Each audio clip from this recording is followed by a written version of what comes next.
వ్యక్తిగతంగా నువ్వు ప్రార్థన చేసుకునేటప్పుడు ఖచ్చితంగా నీ చుట్టూ ఉన్నటువంటి పరిసరాలు, పరిస్థితులు, వ్యక్తులు దేవుని అధీనములో ఉండున్నట్లు ప్రార్థన చేసుకోవాలి. లేకపోతే నీకు అయిందే.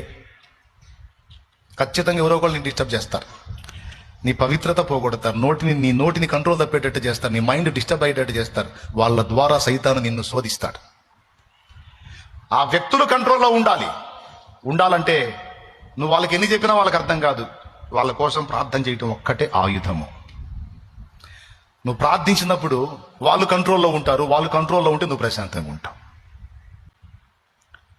అలాగాని మనం వారి కోసం ప్రార్థన చేయకపోతే, మన చుట్టూ ఉన్న వ్యక్తుల విషయంలో మనం దేవునికి మొర్రపెట్టకపోతే మనల్ని శోధించడానికి ఇంకెక్కడి నుంచి అవసరం లేదు. మన చుట్టూ ఉన్న వ్యక్తులే చాలు.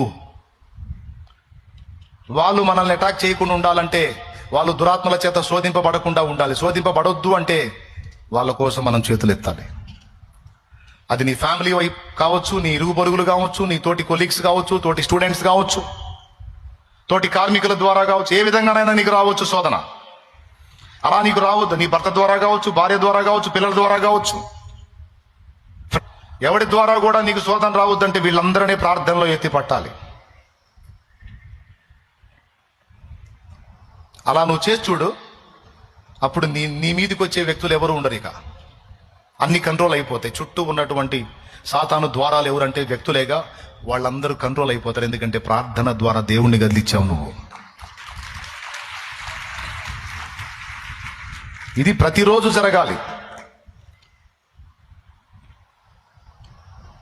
ప్రభువా, నేనును నా ఇంటి వారును నీ భద్రతలో ఉండునట్లు కాపాడు. నేను వారిని శోధించొద్దు, వారు నన్ను శోధించొద్దు.